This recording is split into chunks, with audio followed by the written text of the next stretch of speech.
Good evening and welcome to this week's edition of Behind the Headlines. The head of the British Army, Sir Patrick Sanders, has stated that we as a nation must be on a war footing, as the Daily Mail on Sunday has revealed that British military chiefs are planning the biggest mass mobilization of reservists for more than 20 years. This evening we're going to be asking the question, are we already at war with Russia? And will the new government set to be elected and installed following the 4th of July election publicly announce that we are formally at war with Russia, ending almost 80 years of peace in Western Europe? Simon, it's great to do this program with you as always. Yeah, likewise, Reagan. And I think tonight's topic of discussion is very important. Once you put together a lot of the jigsaw pieces together, it presents a very grave picture indeed that this area of peace and prosperity that Europe has enjoyed, particularly since the defeat of the Nazis at the end of the Second World War in May of 1945 could be long gone, as the continent of Europe, including our nation, prepares for a possible war with Russia over the Ukraine. And the fact is that the French have already deployed and publicly announced they've deployed troops to the Ukraine. We know that there are American special advisors, no doubt there are British military advisors as well in Ukraine. We know that they are using British weapons, American weapons, European weapons in their fight for survival, essentially, against Putin's forces. But the danger is, when it comes to NATO as well, all it needs is for Russia to attack a NATO member, and part of the NATO treaty, the North Atlantic Treaty Organization, is that we go to defense for that one NATO member. So we're at war. The big question is, how prepared are we as a nation for war? And could our government, over the next few months, whoever wins the general election on Thursday, the 4th of July, announce to the British public that we're at war? Which is very grave. So there are a lot of very important issues to discuss. I mean, the biggest call-up of reservists for over 20 years is also significant, as well as the calls for more defence spending, and also calls for a citizen army now as well, and also with Rishi Sunak's election pledge that he would like to bring back conscription for 18-year-olds that we haven't seen since 1960 on the end. So we know that we're living in a completely different era, and is our nation preparing for war? Well, Simon, I believe that Behind the Headlines is such an important outlet for information, and you mentioned this whole jigsaw pieces on the table element of this. Going back now almost 3-4 years, you and I were talking about pending conflict in Ukraine. We were talking about Russian troops massing on the Ukraine border a year before anyone else was talking about this. We then saw and have seen again fulfilled that reality of conflict escalating in a very heavy way between Hamas and Israel on a completely different front. But at the same time, there are strands and there are threads that you can say that tie some of these conflicts together. And with conversations, ourselves asking also previously, are we on the brink of World War III? What does that sort of conflict look like? We are entering a very interesting zone in the geopolitical realm, with multiple elections taking place, including surprise elections such as in France. You know, France has already announced, publicly announced, that they have deployed troops to Ukraine. They have put boots on the ground there. As you say, all it takes is for Russia to respond in a particular way that directly impacts a NATO member for everything to just bust open and spiral into... Absolutely, and also you can see history repeating itself a little bit here, particularly with the conflict in Vietnam in the 1960s.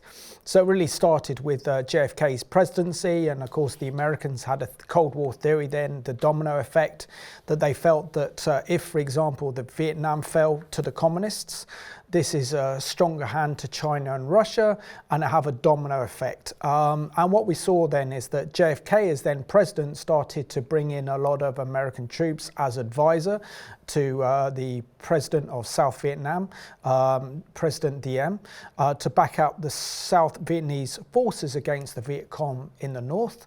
And before America knew it, America was fully engaged in a war because the South Vietnamese army collapsed, leaving the Americans then, and together with the Australians, alone to take on the Viet Cong, which is a bad war. America lost that badly, and we're in the danger of being sucked up into this war against Russia now, understandably so, because after what Russia did by invading Ukraine, which is the biggest invasion of any Western nation since the Second World War, there is so much at stake here. So just to remind you of some of the talking points we'll be discussing. So we see that British military chiefs are planning the biggest mass mobilisation exercise of reservists in 20 years, not since the aftermath of the war in Iraq in 2003. The head of the British Army, General Sir Patrick Sanders, said that our country needs to be on a war footing and our society needs to be aware of the Russian aggression in Europe. And a former British Army chief has warned the nation needs to double its military spending to frighten Putin. And our Prime Minister Rishi Sunak has pledged that if he wins the general election, he will bring about compulsory national service for 18-year-olds. As we've already mentioned, the French already publicly declared that they are already in Ukraine. And the big question needs to be answered, are we at war?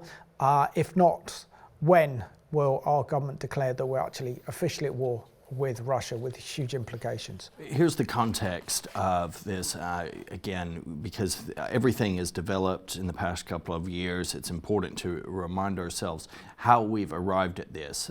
This hasn't just come out of nowhere. We've been headed down this road for a little while now, and maybe the only surprise is that we've not already been preparing in a more intensive way. We're just now beginning to see news regarding increase in defense spending and the need to potentially draft in not just reservists, but actually start conscription again. On the 24th of February of 2022, we witnessed the largest military invasion of a sovereign European country since the Second World War. It's now over 85 years ago. The Russian invasion of Ukraine has created the largest refugee crisis since the Second World War, and Putin remains a threat to other Eastern European nations. Any invasion of one of these countries could drag us into war against Russia with devastating consequences. The Mail on Sunday reported this week under the headline, British Army chiefs planning biggest mass mobilization exercise of reservists in 20 years. That military chiefs are planning this mass mobilization exercise in a move to evaluate the deployment readiness of more than 10,000 of what's called weekend warriors. The move to prepare the UK's reserve comes as the head of the British Army, General Sir Patrick Sanders, says the UK should take steps to place society on a war footing in the wake of Russian aggression in Eastern Europe. Now, Simon, this sounds to me like an escalation of our terminology, of the discourse surrounding the relationship of the United Kingdom with Ukraine and in relation specifically to the ongoing war in which Ukraine is engaged with Russia. Absolutely, and what makes this even more complicated is the fact that because we are supporting the Ukrainians, and in this case rightly so after Putin's invasion of the Ukraine and the devastation caused by Russian forces to the Ukraine and to the Ukrainian people, we know that that the danger is that this could follow on with an attack on the Baltic states or an attack on Poland, and how the Baltic states and Poland are now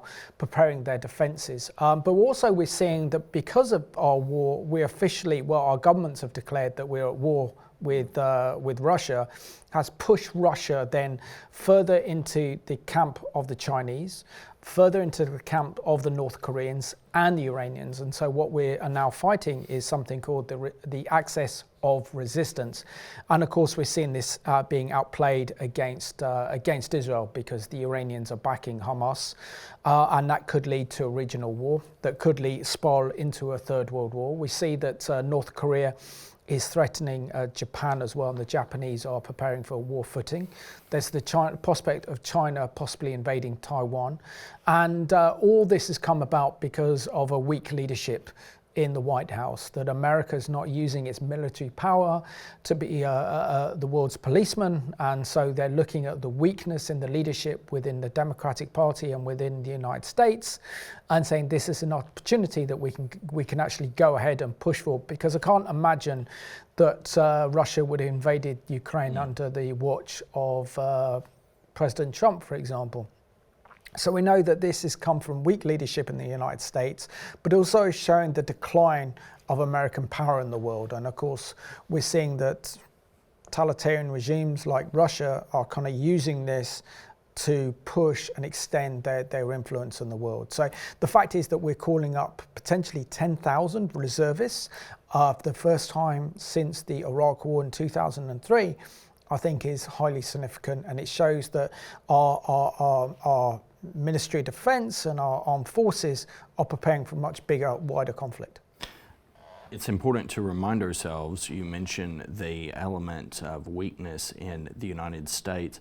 The conflict between Russia and Ukraine began during the tenure of Barack Obama.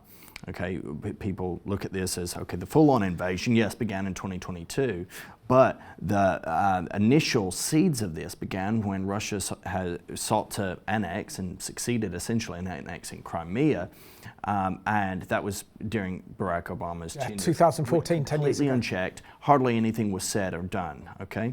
And prior to that, we can think of Russian aggression in Georgia. We can, nothing done, nothing said again during the Obama years.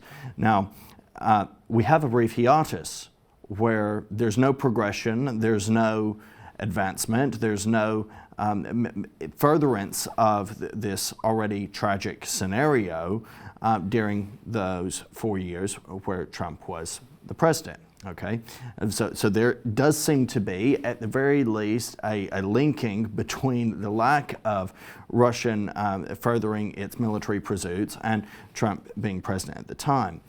Biden becomes the president, and within 2 years we see, well, within 1 year we see Russian troops began massing on the border, and within 2 years we see everything beginning to escalate that much more with full-on assault. A reminder that Joe Biden, President of the United States, far from lending immediate support to Ukraine, far from lending immediate support to President Zelensky, offered safe passage to President Zelensky out of Ukraine. No, he absolutely. offered to pick him up and to airlift him out of that state. Which would have brought the total collapse of Ukraine. Total collapse. And Ukraine would now be completely in Russian hands and Russian sovereignty.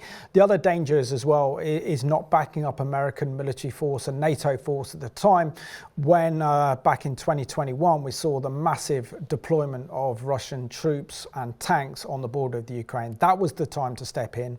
That was the time to say that you are endangering the peace of Europe by your mobilization of troops. If you were going to mobilize your troops there, we will also mobilize our troops, and there were no public threats. And no one actually believed that Russia was going to invade the Ukraine. But going back to the reservists, it's so important to make these points. So according to the Mail on Sunday, the current strength of the Army Reserve stands at 26,240. A drop in the past 12 months of 4.8%, according to the most recent manning statistics issued by the Ministry of Defence. So soldiers from specialist medical infantry units and special forces reservists will be asked to volunteer for a 6 months tour of duty. The commanders seeking to secure a reserve force of 10,000 to support the frontline army if needed, and a senior source at military headquarters in Andover said the exercise will be aimed at seeing how many people are prepared to step forward and for how long, which is highly significant. We also saw, for example, earlier this year, the International Armoured Vehicles exhibition in London. General Sanders called on the British authorities to mobilise the nation to prepare for war with Russia. He called for Britain to train a citizen army ready for a land war, and he questioned the size of the country's army and urged its modernisation. He said within the next 3 years, it must be credible to talk of a British army of about 120,000 folding in our reserves and strategic reserves, but that's not enough. He says we will not be immune, and as the pre-war generation, we must similarly prepare, and that is a whole of the nation undertaking, he said. Ukraine brutally illustrates that regular armies start wars and civilian armies wins them. At the time, his comments were dismissed by the Prime Minister Rishi Sunak and Downing Street, but in May he told an audience at Policy Exchange, the world is closer to a dangerous nuclear escalation than any other point since the Cuban Missile Crisis of 1962. Well, we're definitely seeing a ramping up of the rhetoric in this regard, and there's ongoing concerns of those NATO members particularly who are increasingly vulnerable to military attacks, and this is unpacked more by our good friends at CBN. NATO's eastern flank is home to Estonia, Latvia and Lithuania. Like Ukraine, all three share borders with Russia. In our corner of the world, one should always be aware of the threats coming from Russia. Kaimo Kusk, Estonia's ambassador to Ukraine, telling CBN News that in his mind, Vladimir Putin is at war against freedom in Ukraine and along Russia's borders. He's afraid of freedom.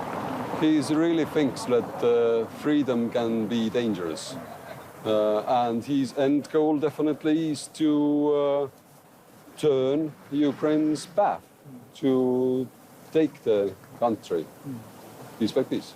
As Moscow continues its onslaught, there are fears the Baltics could be Putin's next military target. It's foolish to believe that you can talk, open discussions on a table with these kind of terrorists. All three countries are part of NATO and the European Union, yet there's unease here in Tallinn, Estonia, that they, like the others, are unprepared to go toe-to-toe with Russia.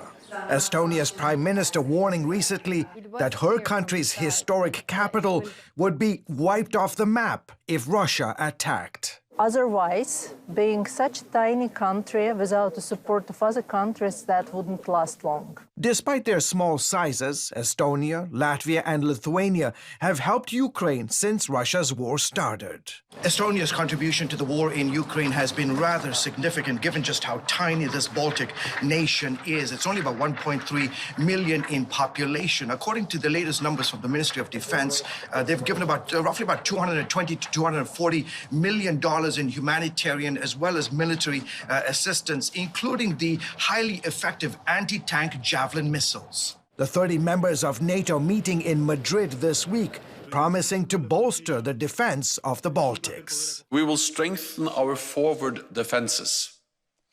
We will enhance our battle groups in the eastern part of the alliance up to brigade levels. NATO's Secretary General adding that the military alliance will dramatically increase the size of its rapid reaction force from 40,000 to 300,000 troops, all placed on high alert following Russia's invasion. This constitutes the biggest overhaul of our collective defense and deterrence since the Cold War. Still, anxiety grows by the day in towns like Krybarta, near Lithuania's border with Russia, as residents see more images of Russia's atrocities in Ukraine.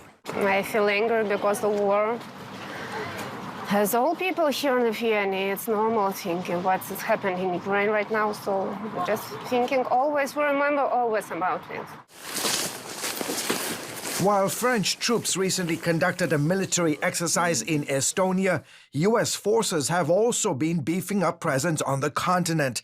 There are 100,000 American troops in Europe today, up from 65,000 in mid-February, just before Russia invaded Ukraine. Putin wanted to weaken the rules-based international order, but instead he galvanized the world by his actions. But now the question is whether this will be enough to stop Putin from venturing beyond Ukraine's borders. George Thomas, CBN News, Tallinn, Estonia. Great report there by our friends at CBN. It's also worth remembering as well that many states like the Baltic states, like Eastern European nations, like Poland, the Czech Republic and others have actually been under the oppression of the Soviet Union. They know what Russia's about, they know what Russia's like, and this is why they are massively calling up their reserve forces for a potential Russian invasion of Eastern Europe. Yeah, this is new territory really. So we find whoever wins the next general election, one of the first red boxes going to be placed on the new Prime Minister's desk will be dealing with the Russian threat. Well, it's interesting that we had a very significant speech from our current Prime Minister Rishi Sunak to Policy Exchange back in May. This is before he called the general election set to be on the 4th of July. He said the following, I feel a profound sense of urgency because more will change in the next 5 years than in the last 30. I'm convinced that the next few years will be some of the most dangerous, yet the most transformational our country has ever known. The dangers that threaten our country are real. They are increasing in number.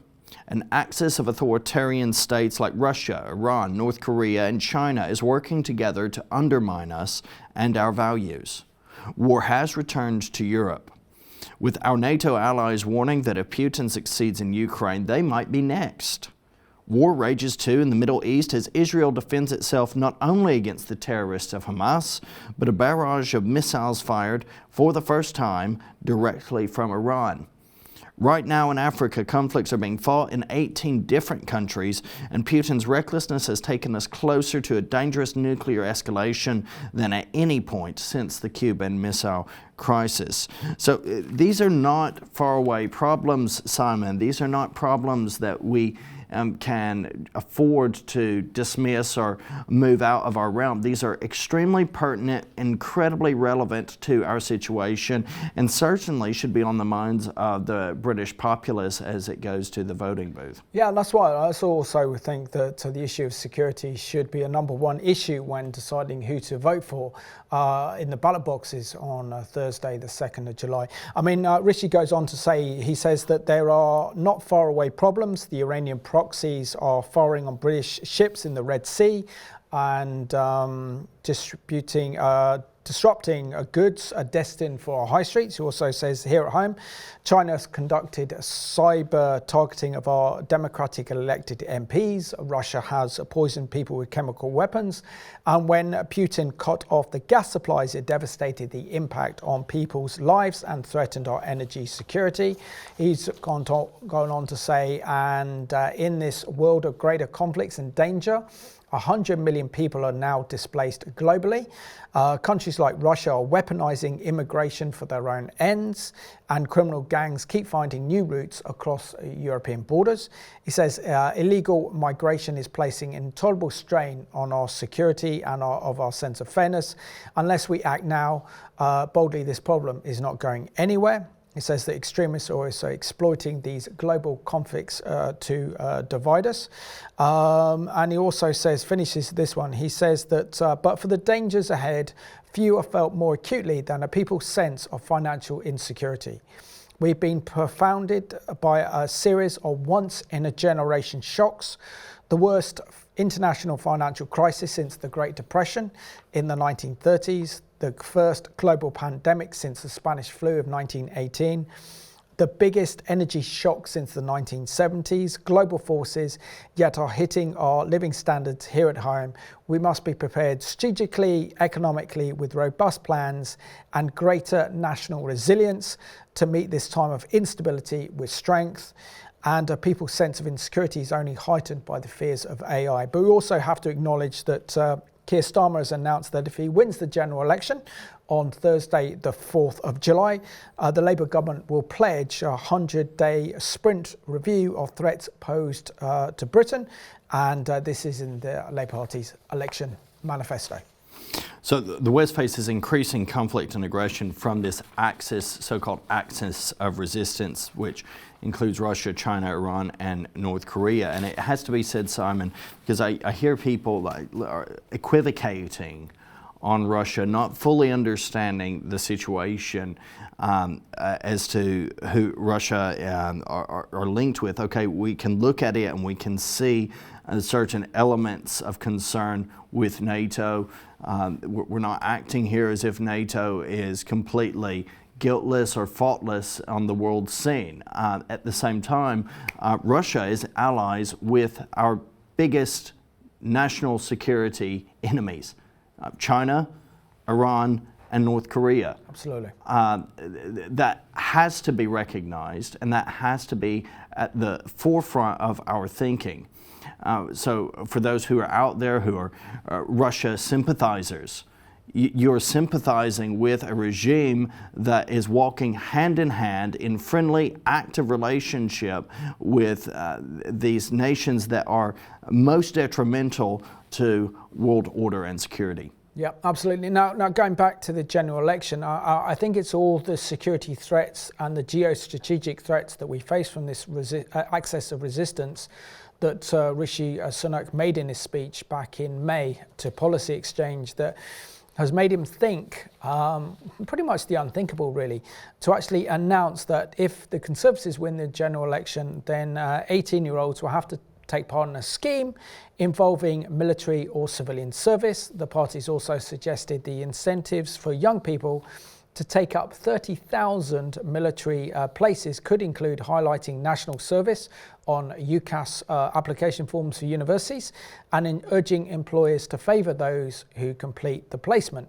I mean, this is a radical change. I mean, we have not had compulsory national service since 1960 when it was ended, but it started from 1948 to 1960, and now Rishi is saying that if the Conservatives win the general election on the 4th of July, the Conservatives will implement this, and this could be ready to go come September of 2025, where 18-year-olds will be drafted into the military to obviously meet our shortfalls in the military, which is a kind of radical departure of governments during the whole Cold War, the last century alone, and as we're 24 years into the 21st century, we haven't seen anything like this really since the Second World War or the First World War.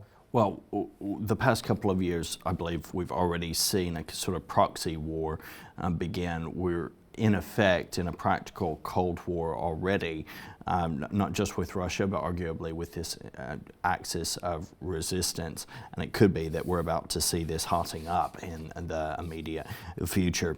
But the US and NATO are sending tanks into Ukraine as this war rages ahead. Without shedding American blood is the intention. CBN has more.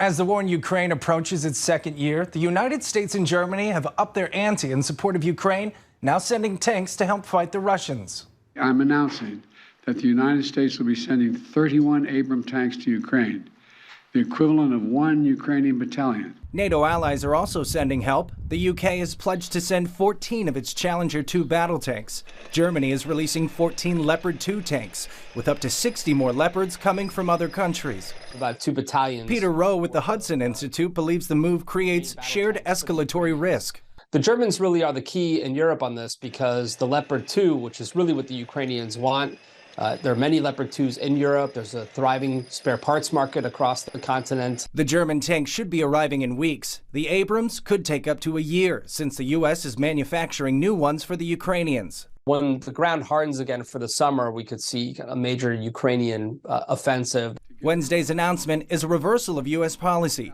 The Biden administration has delivered dozens of packages of military aid, the latest totaling more than $5 billion in the last month alone. Together with our allies and partners, we've sent more than 3,000 armored vehicles, more than 8,000 artillery systems, more than 2 million rounds of artillery ammunition, and more than 50 advanced multi-launch rocket systems. But I would just remind your viewers that a lot of that money never leaves the United States because it's money spent on U.S. systems that then go to the Ukrainians. And I would suggest we're getting a pretty good deal in that we're able to basically help dictate terms against the Russians in a major conventional war without shedding any American blood. The Kremlin responded by calling the move blatant provocation. Wednesday, the Russian Defense Ministry released this video claiming to show a warship conducting hypersonic missile drills in western areas of the Atlantic Ocean. Ukrainian President Zelensky had requested up to 300 tanks. Yesterday, he tweeted his thanks to President Biden, now requesting F-16 fighter jets. Brody Carter, CBN News.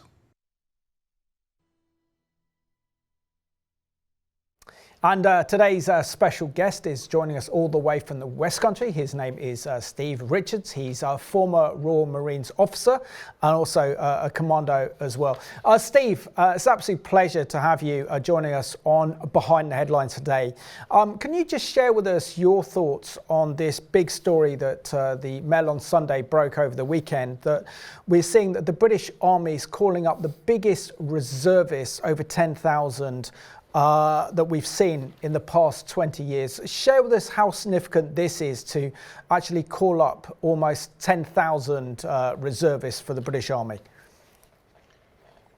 Well, it is significant, and we should be aware of that. During the Cold War, and we are going back the 60s, 70s, 80s, 90s, it was something that happened all the time, and the reserve force was a large force that reinforced the British Army in the main, but all the other forces, services as well. It was a significant part of their force. But since then, it has dropped away, and there has been reserve. We have built the reserve, especially in the British Army, as the regular forces got smaller. The reserve force has become more important, but there haven't been the attractive trips and courses and deployments that really interest the volunteers, because they are volunteers, and we mustn't forget they're not made to be reserves. It's something they are interested in doing, and it helps them in their careers, and it helps them if they want to join the regular force in long term. So it is massively significant because we haven't done it for a very long time. It's probably about 20 years since there's been a significant mobilisation. Now the reserve force is significant. It's probably 26,000 in the British Army, and to call up 10,000, probably half, and they have to volunteer. They'll be asked, but they have to volunteer to come along. So it's significant. It's massively significant, and we will see how that pans out. But well done the British Army for grasping the nettle and producing an exercise to test a significant part of the British Armed Force, which we will need if we are going to take on and deploy on any forthcoming operation. Steve, we've also seen discussion and debate about reintroducing national service with this call up of reservists. Why now? What do you think is on the horizon? You mentioned potential deployment to other conflict zones. We see powder kegs across the world at the moment. Do you think that some form of deployment is imminent? Well, I am not connected in any way with the Ministry of Defence and the operational commands that support it or are given their direction from it. So I just make that point. But we all know what's going on in Russia, and it's gone on for 2 years now. It's a proxy war. It's not really called that, but it's that by any other name. The support has been significant, and there's a lot of forces, land forces, that are pre-positioned to protect NATO and the European countries that are alongside Ukraine and are watching closely. But officially, there has been no boots on the ground. British have not claimed anything in that way. The French have. What is the next step? Because Putin is not stopping. So what happens, Europe needs to develop its strategy, but it seems very fragmented on the face of it. To someone who's looking in and very interested in reading everything that's available, it looks very fragmented, and the countries, the nations, are not working as NATO, and it is ostensibly a NATO force that will have to go up against Russia. But is it significant? Well, it's massively significant because it hasn't been done for 20 years. And a 10,000 force is a division in number. It wouldn't be deployed as a mass, but it would be the infantry would go support the infantry, and the armor and signalers, and their specialist skills will be adapted and sent to those particular units to reinforce them. But 10,000 is massively significant. So we will watch to see how successful it is, but it has to be successful because the threat is there. And Steve, just share with us your thoughts on the head of the British Army, General Sir Patrick Sanders' comments that our nation needs to be on a war footing. He's also called for a citizen army to potentially defeat Russia. Is our government going to have to prepare our population for a possible war with Russia? And as a former Royal Marine Commando, share with us your thoughts on mobilising our population to fight that we haven't seen since the Second World War, and that was over 85 years ago. Well, it's true. Now, we don't have to go that far back because fighting in Iraq and Afghanistan has gone on for 20 years.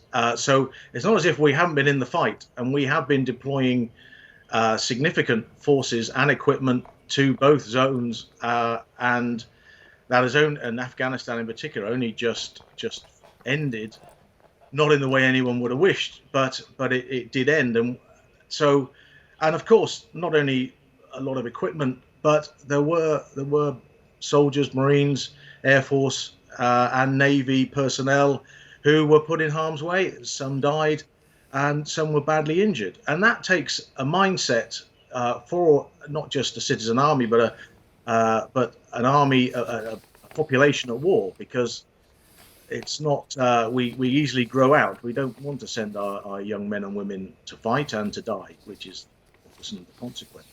So we have been doing it, but in scale, as regards the Cold War, when we had thousands, when we had a reserve force of tens of thousands, much higher than we have now, it was reduced as a so-called peace dividend. But the citizens' army is different to the reserve force. The citizen army is probably a euphemism, and I don't know that we're ready for that in any way, shape, or form. But we are ready to support the reserves, whether that's the Army, the Navy, the Air Force, or the Marines. We all have reserves in different quantities with specialist skills that are the backbone, because they do reinforce. The regular force can deploy, but when we get into sustained operations, and if we are talking about Ukraine, which is most likely, let's be honest, then we do need a significant reserve to bolster the front line as deployments go on for 6 months, 12 months. And don't forget, we were in Afghanistan for 20 years and in Iraq probably something similar. So once started, they are voracious beasts, and personnel is high up there with the assets needed. You mentioned bolstering the front line.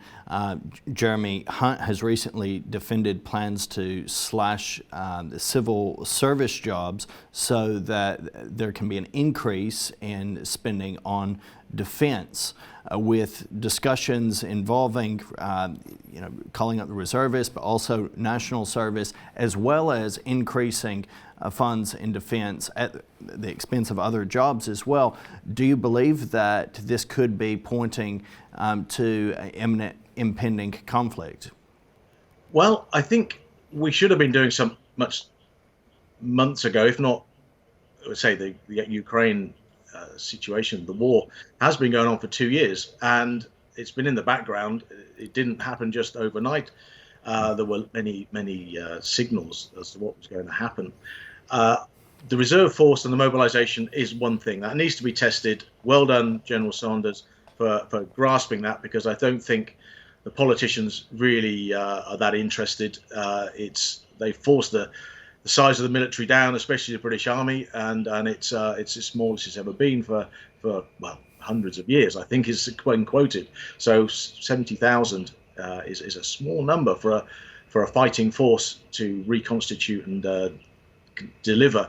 So you then look to the reserve, and then if the reserve can't deliver, and we'll find out how this mobilise exercise goes, you then have to look to conscription. And usually conscription, I think nobody in this country is familiar with conscription.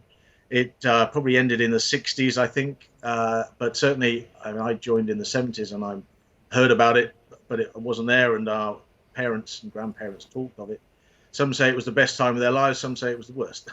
So you take it as it comes, but there was at least a culture.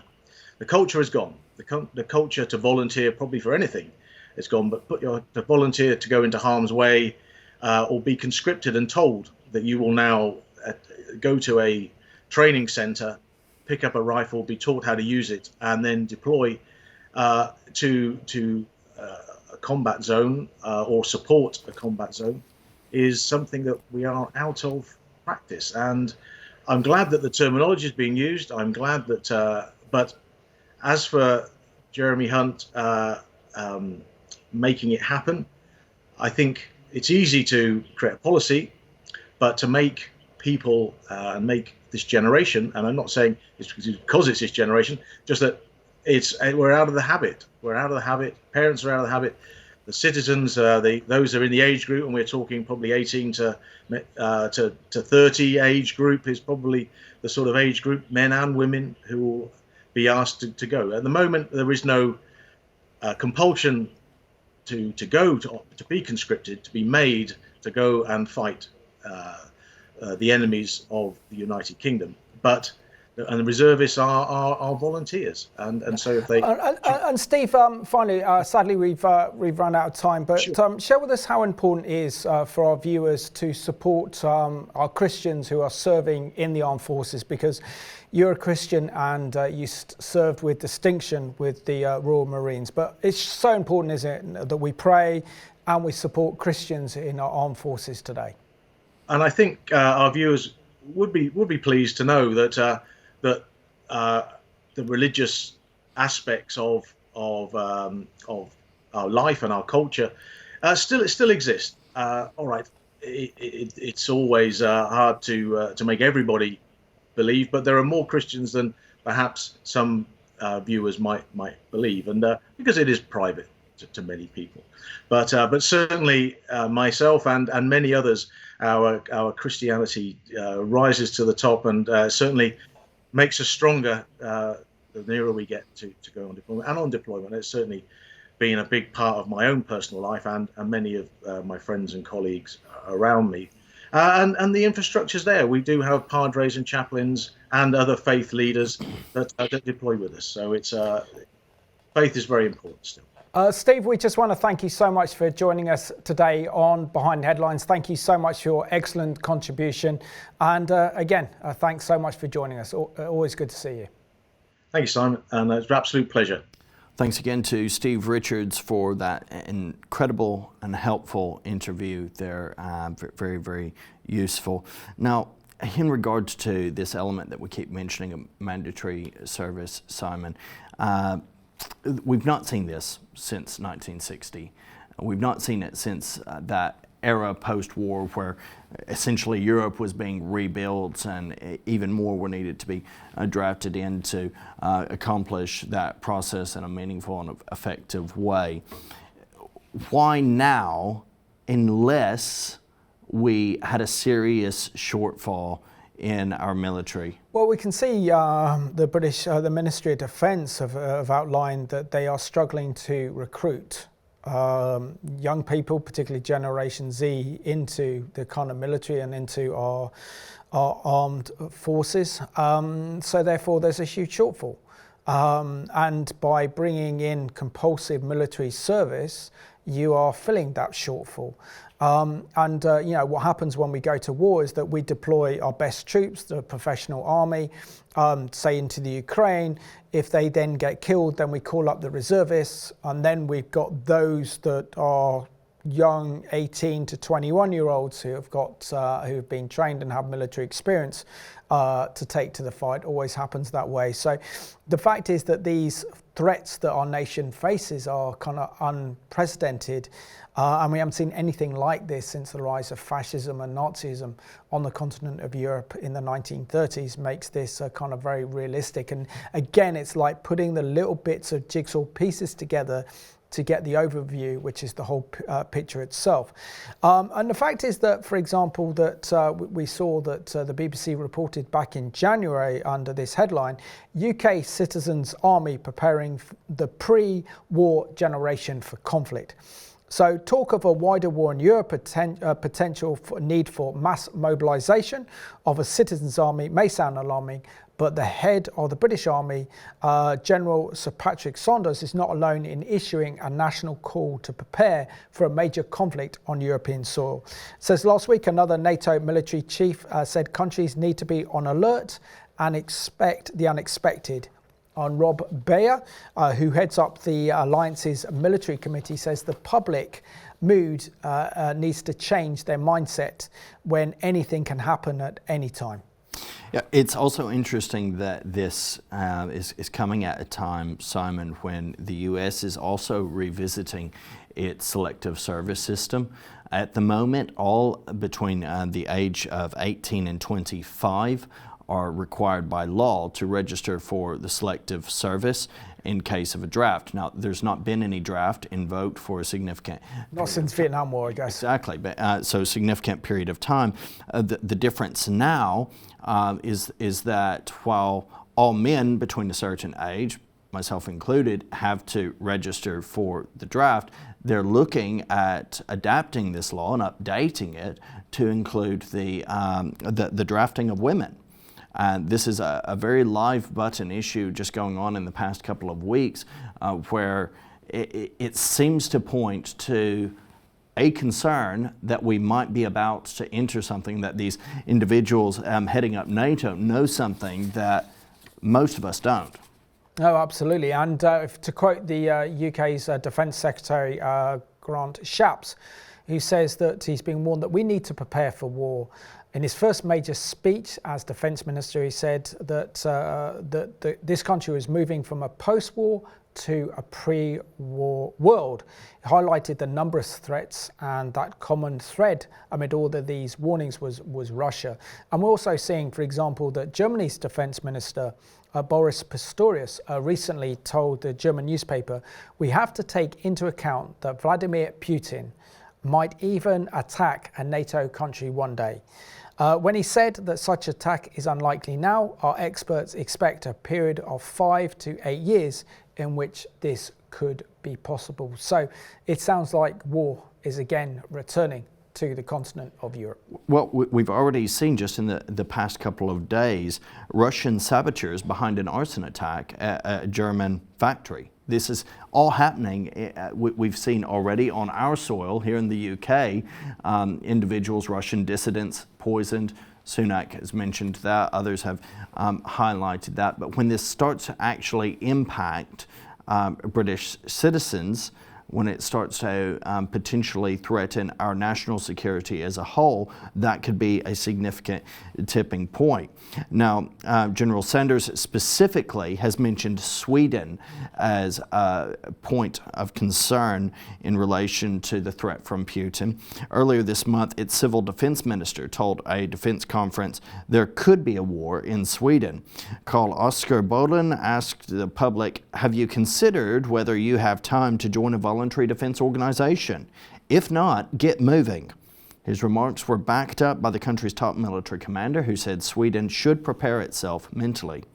Some in the country have criticized the comments as alarmist, and indeed there are probably some viewers who are tuning in right now who are saying, oh, here's Simon and Reagan again being a bit alarmist, whatever. Okay, again, 3 years ago, 4 years ago, sounding the alarm on Russia massing troops on the Ukraine border. Multiple programs, Russia then invades Ukraine. Sounding the alarm on escalation in the Middle East. What are we seeing? Massive escalation in the Middle East. Across these borders, we have a responsibility to present what's being seen. And as you said earlier, Simon, all of the pieces of the puzzle are here. They're just going to be joined together.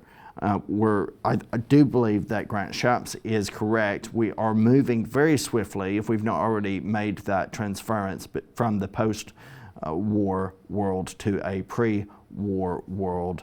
And we're looking at, I believe, in that context, not just a pre-war world, we're looking at the pre-phase of another world war. No, but the danger is, this, unlike the last war, is that the world has nuclear weapons. Yeah. So it's going to be more deadly. It's going to be a very different type of war than we've ever experienced before. But effectively, we've been at war with Russia for over the last 2 years anyway. So it just really shows how Europe is preparing for war, and it's on a war footing. So we see, according to this BBC report, that a number of northern European countries, including Sweden, have already have a form of conscription for their armed forces. Conscription requires young men and women to serve for a limited time in uniform. It means that some of the population will have had some military training and can be assigned to a reserve units should war break out. In Sweden and Norway, for example, conscription is partial. Not everyone gets drafted, but it boosts the strength of the professional army, which is often relatively small. We saw, though, that Finland has called up their reservists as well. So, and the Baltic states are very much on a war footing, and I think even Germany is now preparing itself for a kind of war footing. So it's really the unthinkable is potentially happening. So, and again, it's not necessarily when we're at war, it's when our governments across Europe declare that we are at war. This is when everything changes. Well, Finland, maybe a lot of people think, well, Finland, okay, what's significant about Finland in this? What interest? I was being asked, what interest does Russia have in Ukraine? It's bizarre. The amount of ignorance out there. Ukraine is the breadbasket of Europe. Haven't you seen the prices rise on oils and on grains? Food and bread. Everything has soared. Okay, fuel as well, energy, all of that. Why? So people saying, oh, Russia has no interest in Ukraine. Who's concerned about Ukraine? Completely ignorant and historically inept. Finland, similarly, Finland has an 800-mile border with Russia.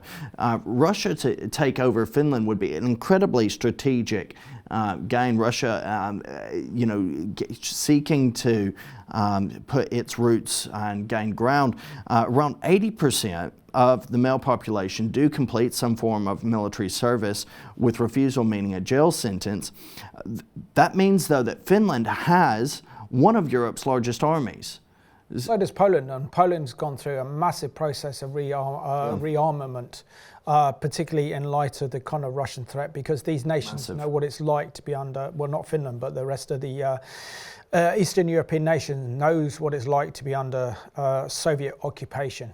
They know that their freedom is something that they value and they respect and they want to maintain. So it's not surprising we're seeing that Europe is beginning to come out of the kind of Cold War, or the new reality that we face another Cold War with Russia, but this time more complicated because Russia has its allies in China, in Iran, in North Korea.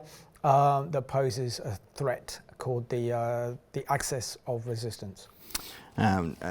Believers must be actively watching and praying and waiting, really, to see what God is doing in and through all of this. Absolutely.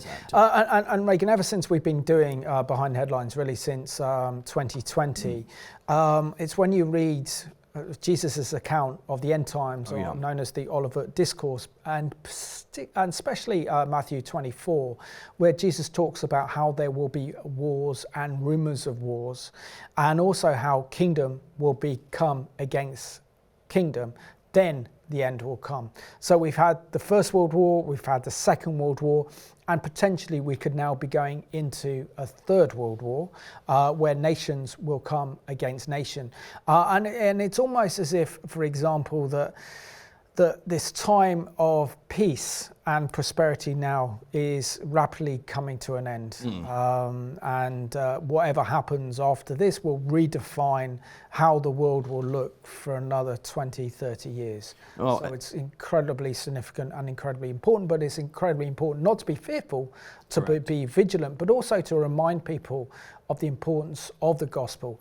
And the only true hope of salvation is found in Jesus Christ. He's our only ark that we can run to. He's our only source of protection during these dark days. Absolutely, Simon. And of course, we know that God is working all things together for the fulfillment of His perfect plan and purpose.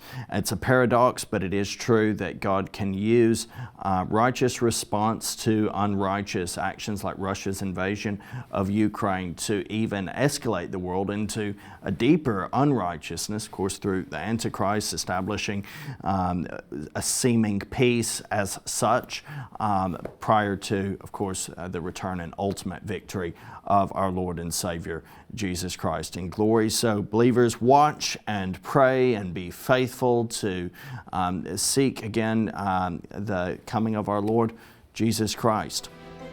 Simon, good to have this program with you. Thank you to our viewers for tuning in, and continue to be aware of all that God is doing in these tumultuous times. Have faith in Him.